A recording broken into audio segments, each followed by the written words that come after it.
In this video, I'll show you 3 easy ways you can filter your collections using product tags and Shopify's built-in features like Metafields. So here we are on a typical collection page, and at the moment we've got 8 products in this collection. But what I need to do is filter these 8 products down to a specific tag. Now this specific tag is Made in UK. So let's take a look at this black bottle bundle in the back office. For this product, we can see that we have one tag present, which is Made in UK. So on the front end, how do we filter this collection by the tag Made in UK? Well, there's a couple of methods we've got, and the first one I'm going to show you is updating your navigation and links. So if we head to our main navigation under Content, Menus, and then Main Menu, I'm going to add a new link under my collection dropdown and call it Made in UK. And here, we want to filter to the collection, which is the front page collection. And you see this field here, we've got a filter collection by tags. So in here, I'm going to pop in the tag Made in UK and then hit save. And now you can see on the drop down for collection, we have this new link Made in UK. So if I click on that, we'll now see the 3 products in this collection that have the tag Made in UK. So that works when we have this input field here for filter collection by tags. But what happens if we want to filter on one of these links? Well, for that, we need to head into Customize. But before we do, let's just take a look at the URL. So when we clicked onto that link, you may have noticed, but this URL has now got a / Made in UK. So if I remove that and refresh, you'll see we've gone back to the 8 items. Pop it back in. And now we're back to the 3 items. So all we need to do is copy this URL, and wherever that is linked from, they will land on this filtered collection. So let's copy this URL and update this link, this first link here under the subheading. So I'm now in Customize under the default collection template, which that collection is using. And we can see we've got our links here. So I want to update this first link, which we can see here. We've got some HTML, and we just need to update this href value here. So we can paste that URL that we just copied, and then we'll rename that link to say Made in UK. If we hit save and refresh the front, and I'll just remove this part from the URL. So we're back to our 8 items. And now when we click on this link, we've got the same result. So that's really good. But what happens if we want to filter by 2 or more tags? Well, for that, all we need to do is add a tag plus tag in the URL. So for that, firstly, I just need to add in a couple more tags to this product. So we'll just add tag 1, tag 2, and tag 3. Then we'll hit save. So at the moment, we've got this collection still filtered by Made in UK, which is showing 3 products. But we've gone and added the tag 1 to this product only. So if I go to the URL and type in Made in UK plus tag space 1, but for the space we have a hyphen, and then enter, this should just filter the 1 product, which it has. And to take this to another level, we can also mix these tags with filters as well. So let's update the URL and just go back to Made in UK tags. So we have 3 items here, but what I want to do is mix the Made in UK tag with the product type jars only. We hit that, we've come down to 1 product. Now, if you look in the URL, we've still got the Made in UK, but then we have this question filter part. And this is also filter this by the product type equals jars. This part is just sorting by bestsellers, as we can see here. So if we just got rid of this part, we're still achieving the same result. So we have the tag and the product type filter. So we could then copy this whole URL, go back to our Customize, and we want to update this second link here. So we're going to update that URL, and then we'll call this Made in UK and jars, and then save. So let's try the first link. We've got our 3 products, and then the second link, just the 1, and we've got the product type filter being applied there. Now, a couple of things to note on this before we move on. If you're going to try this method, just double check that it does work on your Shopify theme. because if you're on an older theme or not on Shopify 2.0, it may not work with your theme. So just test this before you start sending it out to your customers or using it across your site. And my other point is when we updated these links in Customize, you'll notice that I copied the whole link. But because we're already on the site, we don't need to include the root domain. So what I mean by that is this part here. So up to the .com. So if I remove this, but keep this /, what this is basically saying is take me to this part, i.e. the root domain, because I'm already on it, and just add this part after the root domain.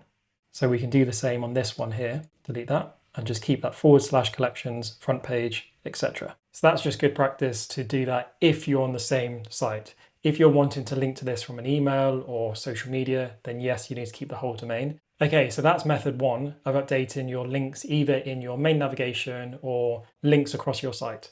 But method two is I want to use an existing collection I've already got and just use the filters like we have here, product type and price. So how do we do that? Well, for that, we need this app here called Search and Discovery, which is a free app by Shopify.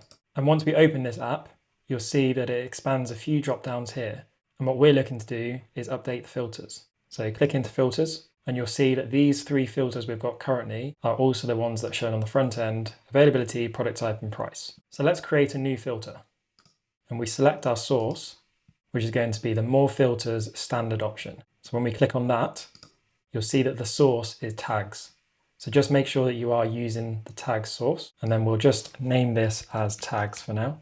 And you can choose whether you want the logic to be or and, but for this example, we're going to keep it as the and. So we can see our tags have pulled through here, and now we'll just save that and then refresh the front end. And we can see that drop down now on the front end. So if we click on that and filter by Made in UK, we're back to our 3 products again. Now that's a really good solution if your tags across all your products are correct and neatly assigned, but I've seen a few clients where you're tagging products with all kinds of tags because it's to do with your fulfillment, the way they put into collections.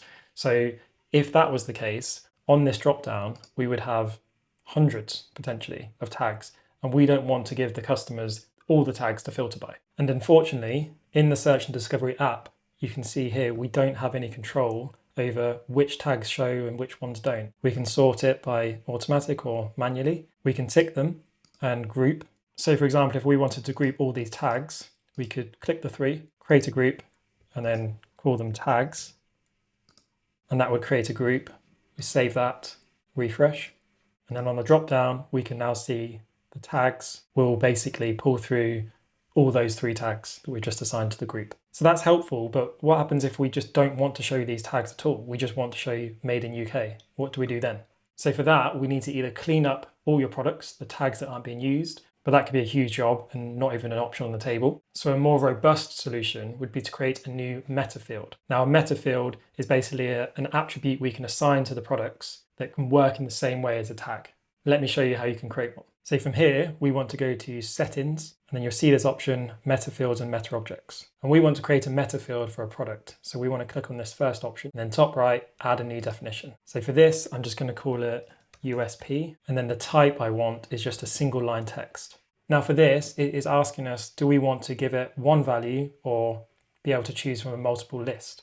So like we were doing earlier, we want to be able to assign it Made in UK and tag 1 and tag 2. So we need a list of values. And when we come to here, this is basically up to you how you do this. But for me, I like to limit it to preset choices. And the reason being is because I like things to be formatted neatly on the front end and not have any potential issues of differences. So for example, I don't want one product being Made in UK all lowercase and then the other one being capitalized. I want it to be the same for all products. So let's click on Limit to Preset Choices, and then we'll add Made in UK, how I want it to be formatted.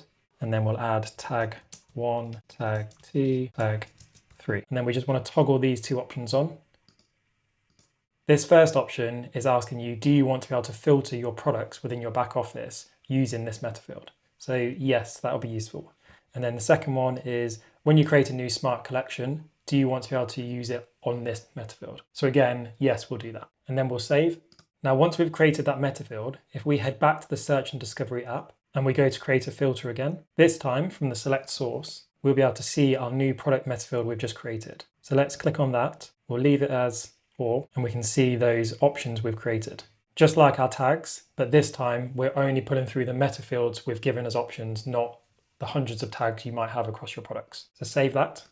And when you refresh the front end, nothing will change yet because although we've created the product meta field, we've not actually assigned it to any product yet. So if we head back to our product, if we scroll down now, you'll see this new USP meta field that we've just created. So when we click into that, we can now choose from the options. So we want to say made in UK, and yes, because we allowed multiple choice, we will add another option for tag 1, and then we'll save that. Now let's refresh again, and we'll see our new filter for made in UK and tag 1. And just to confirm that's working, let's try made in UK. Excellent. So now we've created that product meta field, you just need to go through and update all your products that you want to use that filter. And once they've been done, you can then enable that filter on the front end using the new meta field. And the last method I want to show you, which I'm sure you're already aware of, but is to create a new collection based on product tags. Now, the benefit of creating a new collection is mainly for SEO purposes, because it can have its own URL, collection title, collection description, meta titles, meta descriptions, etc. So let's create a new collection for Made in UK. And for this, we want to choose this smart option. And then from here, we can select tag is equal to Made in UK. And because when we set up that product meta field, we put that toggle switch on to say yes to using smart collections, we can also use that now as well. So if we added another condition and then look for our new USP meta field, we'll see under here, we've got Metafields USP. Then we can say it's equal to Made in UK. So it can work in the exact same way when creating new smart collections on either tags or metafields. But the benefit of metafields is that you can have more control over what is shown on the front end and forcing the options from a drop-down list so they're all aligned correctly. So we'll test both methods just to confirm it's working, and we'll start with the tag. So let's remove this condition and then save, and let's take a look on the front end. So this collection now has its own URL, and we can update the meta title, meta description, H1, collection description, etc. So that's working for the tag. Let's go back and change it to the meta field and see if that's working as well. We'll change this tag to USP meta field, equal to Made in UK, save, refresh, and that's working as expected because we've only added that new product meta field to one product so far. So that confirms that that's working correctly. So it depends what the purpose is for, but if it's for a short-term campaign, then I would advise going down the tagged route rather than creating new collections or new metafields. However, if this is a longer-term plan, then definitely go down the product metafields route. And finally, if you want to maximize on the SEO potential, then creating a new collection, either based on tags or metafields, but just bear in mind, the more collections you create, the more there is to manage. So it's just weighing that one up. If you found this helpful, don't forget to like and subscribe, and comment below if you'd like me to cover something specific in a future video. And if you want to grab the templates and tools that I use to grow e-commerce brands, I've got both free and paid options waiting for you at shop.lrdigital.uk. I'll see you on the next one.